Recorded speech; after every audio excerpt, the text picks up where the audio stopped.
Hey guys, Matt here at Rec Brewery. Happy Homebrew Wednesday. I'm going to do a commercial brew this time. This is from Old Mecklenburg Brewery, OMB.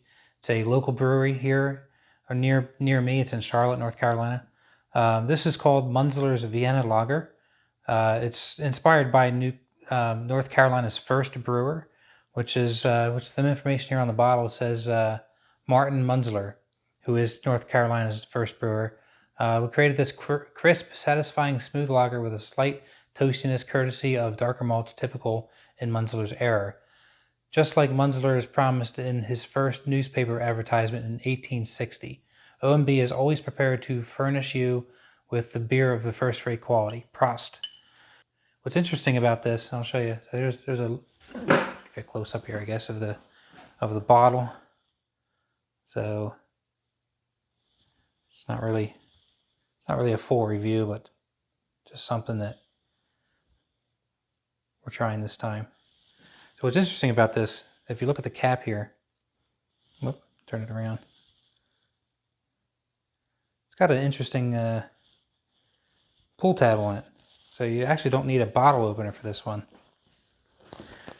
Found that to be interesting and different. So I got a little hiss there when I pulled that off.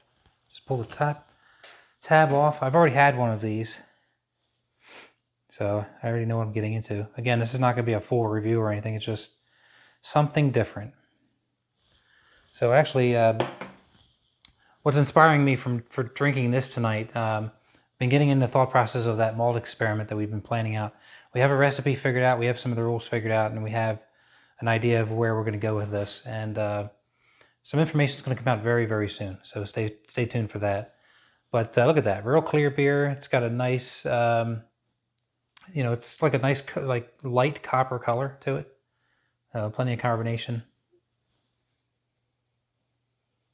And this is a Vienna lager, so it's got that Vienna malt in there, which is supposed to give some sort of a toastiness, biscuity, type of a character to it.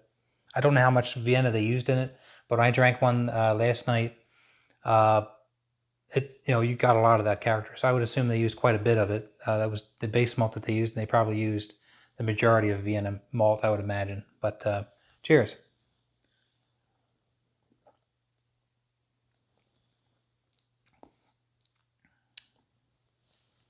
Yeah, it's a real nice, clean, light, very refreshing beer. Very nice beer. So definitely something you can crush when you're thirsty. So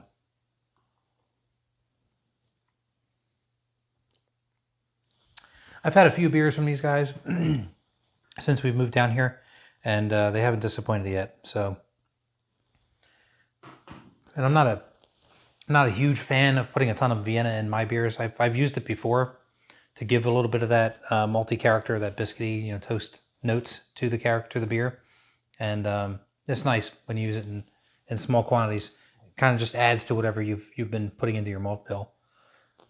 But it is a base malt, so it's going to be one of the malts that we're going to be able to use for the malt experiment. So pretty much what you can expect out of that is what we're trying to do is just like the yeast experiment, we're trying to see what different base malts bring to a beer, and it'll be really nice to see that when people are trying to put together some recipes. It should really help with recipe creation. Pretty much we're just going to allow any type of malt that would be considered a base malt, which would be anything that's up to 100%. Vienna is one of those. So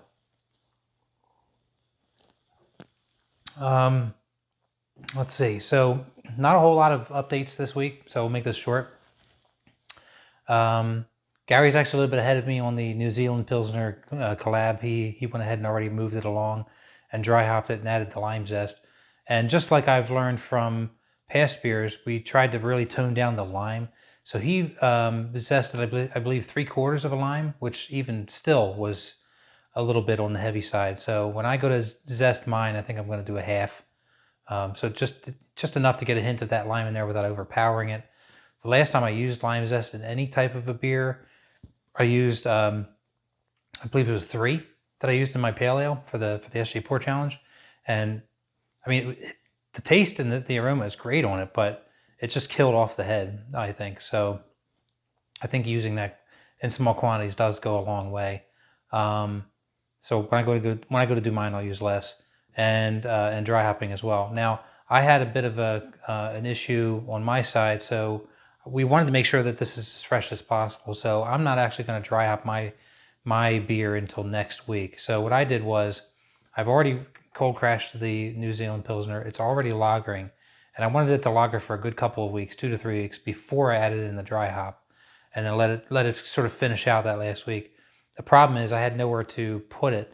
So what I'm going to end up doing is racking it over to another keg because I want to limit the amount of chances for oxidation. So rather than dropping it straight into the keg and possibly adding in oxygen, I'm going to move it over to another keg, put the hops and the lime zest into my stainless steel cylinder, and then throw that in the keg, rack the beer over to it, let it dry hop for a couple of days. I'm going to check to see how long main brew guy Gary did his. Probably no more than a couple of days, probably 3-4 days, I would imagine. And then at that point, I'll go ahead and rack it back out of there and probably bottle it, just because I really don't want to keep transferring the beer around.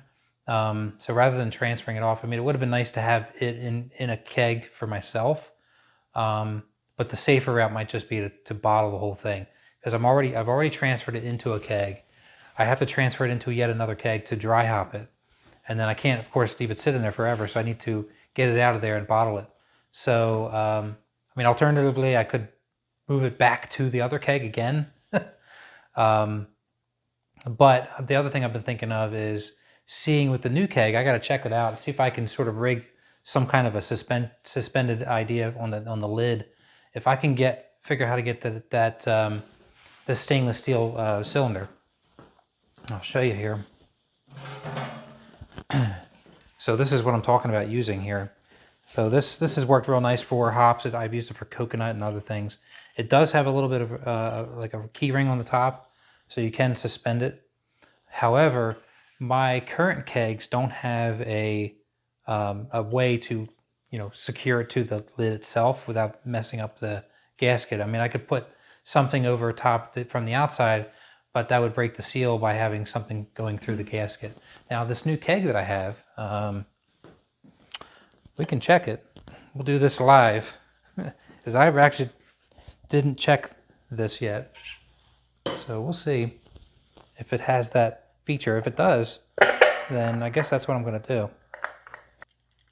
Yeah, no, this one, it's just like my other lids. It doesn't have anything on the bottom. No way to, some of these lids have like a hook on the inside. None of mine do. So that's no bueno. So that's fine. We'll come up with something, either that or I'm just going to move it straight over and then bottle it from there. The Munichelis is over there behind the camera. It's been cold crashing for a couple of days. Probably before the weekend, I'll go ahead and move it out of there into a keg and start lagering it. I tried it the other day. It's gotten down to 10-10, so it makes it a 5% beer. And it's tasting really nice. It's exactly what I expected it to be. It's not too hoppy. It's very malt forward like I need it to be. It's got a little bit of a sweetness to it you expect out of the malts that are there.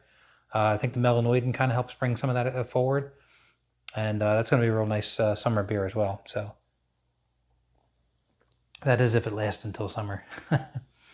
But really, other than that, I'm actually running low on some of the beers that I have.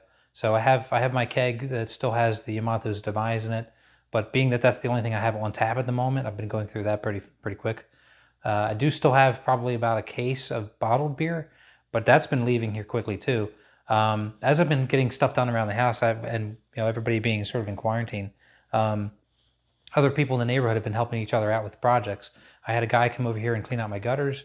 I had somebody come out here and power wash the house, power wash the driveway and everything. So each of these folks that have come over and done these things, of course, I've slipped them money for it, whatever they needed. But I've also sent each one of them home with some beer. So sharing is caring, and I brew to share. So a lot of the stuff that I've had sitting aside that I've picking away at myself is going quickly because I've been sharing it with them. So I think next week I'll probably brew something. Things that I have already figured out that I have sort of on the docket. I have the cherry wheat that I want to brew soon, and I have the DKN. I have other things that I'm planning on brewing after that, but those are the two that I already have at least the specialty ingredients and things for. So I'm going to start working on those next. So That's all I have for you guys this week. So I hope everybody has a happy Homebrew Wednesday, and we'll see you on the next one. Cheers. Have a good night.